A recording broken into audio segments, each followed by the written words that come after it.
37. I hate being treated like a slab of meat. Elizabeth Hoon shrugged off her jacket and hung it over the back of a chair. She flopped down in the chair, threw her feet onto the table, and accepted a goblet from Seagroves. Vost been at ye again. Not Vost. It's these damn people in the city.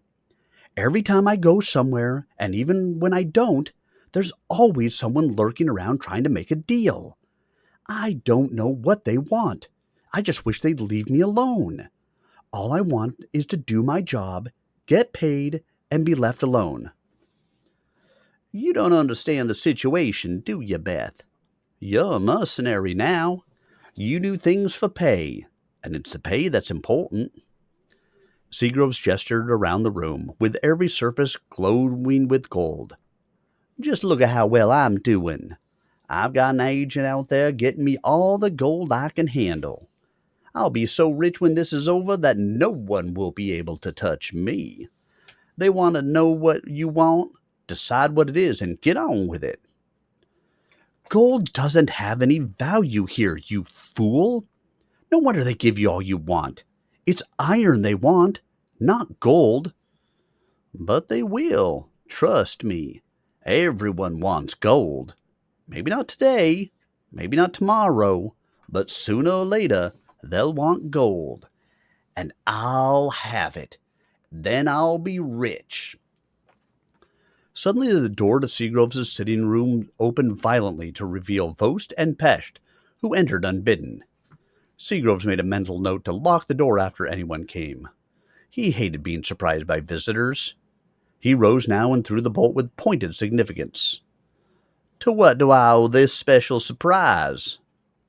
We've got to talk, said Vost, as he dragged a chair next to Hoond and sat down. You got anything to drink here, Seagroves? The mercenary looked around the room. My, this place seems like a temple to avarice. I'm no more avaricious than you, Vost.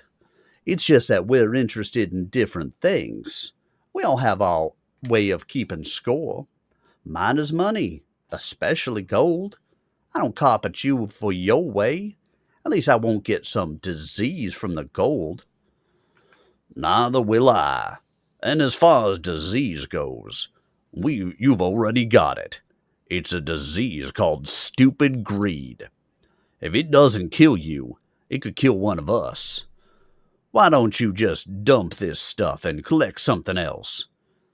Sometimes I think you're numb as a pounded thumb. I can't even remember why I hired you. You hired me, O exalted leader, because I'm the one with the lamb. Fine. Enough said. Let's deal with the real problem. Vost drained the goblet Seagroves had poured him, and grimaced. This city didn't have one decent alcoholic beverage in its entire inventory. He sat back and gazed at the other three. I suppose you've all been approached by someone or another about our status. I know I've been so popular with different people that I can't even crawl into or out of bed without finding someone waiting to talk to me. I thought that was what you wanted, said Hoond with an evil look. I didn't know you ever went to bed alone, if you could help it. I don't, Beth, but I want to choose who that person is. How about you? Get stuffed, Vost. Maybe it'd be you if you were the last man on Earth, but even then I'd probably choose celibacy as a more viable alternative. Stow it, interrupted Seagroves. You said there was something important. Let's get on with it. I need to fumigate my rooms. Vost waved away the sarcasm. There's something going on, and we need to talk about it. Like I said before, people have been following me around for the past few days. They all want to talk deal. Do we want to talk deal?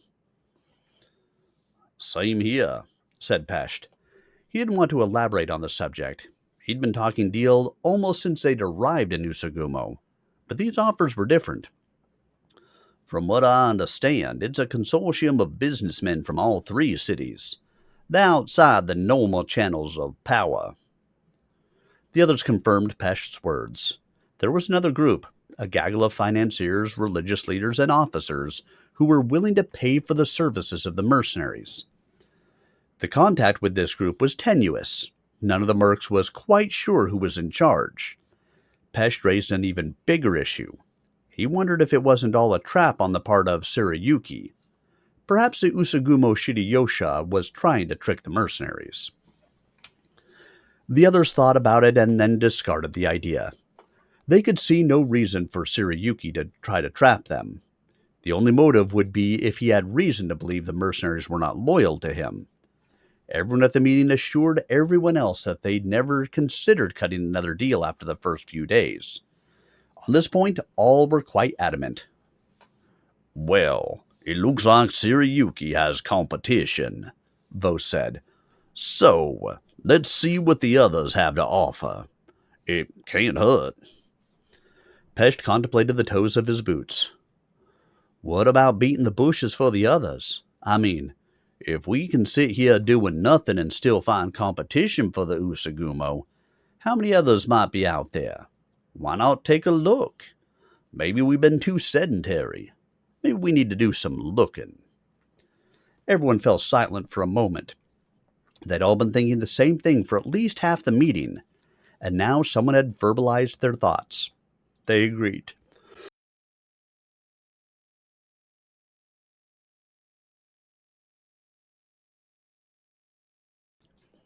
"Perhaps," Faust said, "they should stage a demonstration to show exactly what the mechs could do."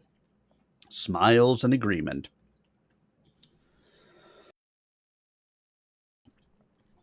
The following morning, even before the first rays of the sun rising had touched the glacis of the mercenary bastion, the full team assembled.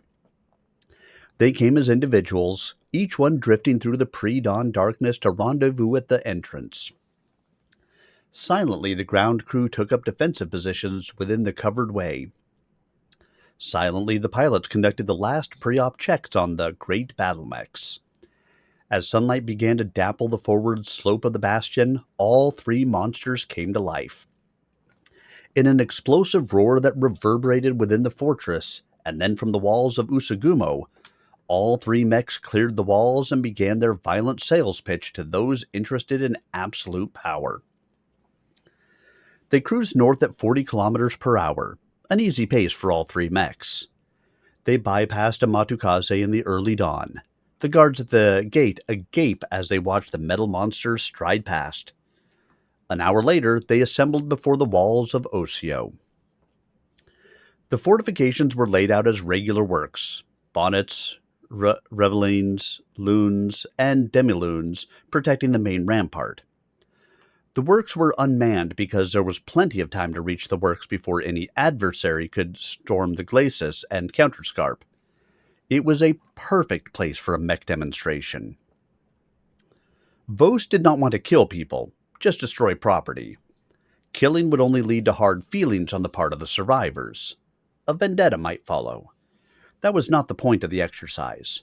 Vos merely wanted prospective employers to see what mechs could really do. He wasn't even interested in having the Lamb go airborne. They'd already demonstrated the Lamb's abilities. Doing so again would serve no purpose. Besides, Seagroves was cocky enough already being hailed as a hero. The Lamb would walk. Seagroves was not happy about the situation, but he accepted it. He was perfectly aware of the fuel gauge on the dashboard, and didn't want to waste fuel if it wasn't necessary. He mused idly about rerouting the energy from the Allied 250 fusion core into the AVR Tech 125 jet propulsion system. Tammy Wilson, the chief tech still with the mercenaries, had been thinking about the problem, but she'd need help from Yapudi and perhaps even Mark Jacobs. Unfortunately, both had decided to remain with Takuda. Seagroves shrugged. Yapudi and Jacobs would be on the team once the real bidding for services began. He settled into the cockpit seat and traversed the wall section looking for a good target. As planned, Pesht and the Javelin began the demonstration. All the mechs stood within range of the mech's short-range missile systems, another decision by Vost. He was not interested in demonstrating the range of the lasers and PPC. It would be more spectacular for the mechs to work together on a target. They could save range as an added fillip for when it really counted. Pesht began by making single shots with the left SRM pack.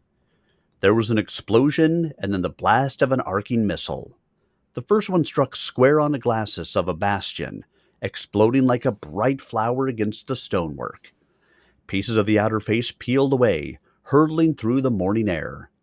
The second missile struck the exposed understructure and burrowed deeply before detonating. A muffled explosion, a fountain of rubble, another missile struck home, another cascade of flying debris. By the time the sixth missile was on its way, the parapet had disintegrated. A gaping breach had been blown through it, turning it to smoking rubble. The javelin waited for the clouds of dust to settle. As the smoke cleared, Pesht ripple-fired the other SRM system, the javelin's chest exploding in a ball of continuous fire as it launched its 6 short-range weapons from their internal racks. The backblast of the launch swirled around the cockpit. The incoming missiles passed through the breach and struck, one after the other, the rear wall of the bastion. A continuous roar as missile after missile hit the churning, boiling, glowing chaos. Great slabs of stone hurtled through the clouded air. A shower of debris pattered down over a radius of several hundred meters. Then, silence. Vost waited for the last bit of dust to clear. The bastion was a smoldering heap of rubble. Fiery pockets still glowed along the wing walls, erupting into sudden columns of flame as some portion of the gate, ladders, or hoardings took fire. The place was uninhabitable, even to the untrained eye, and there were many now gathered on the main parapet. It was a sure and certain fact that no one could have survived the attack.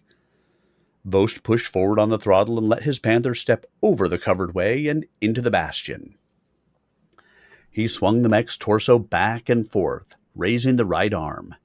He let the PPC traverse the top of the parapet, watching with satisfaction as the crowd of onlookers scattered for safety. Then he studied the crosshairs on a small ravelin standing at some distance, yet too close for the PPC to really demonstrate its ability. He swung the sight system to the right. There, outlined by the rays of the slanting sun, was the upper tower of the Osio Castle. He checked the sensor system. Someone was in the tower. He watched. The person didn't move. Too bad, he thought, but it wasn't his intention to injure anyone who might yet become a client, so he let the crosshairs drift to the right and triggered the PPC. An incandescent streak shot past the edge of the tower, nicking ever so slightly the flaring roof. The effect was immediate. The figure in the tower failed morale. Vost could see the glowing mark descend from the tower, a very fast descent, probably running. Vost let the figure disappear beyond an intervening rooftop, then swung his sights to the center of the tower. The PPC roared again, ripping the tower apart in a shower of stone and dust.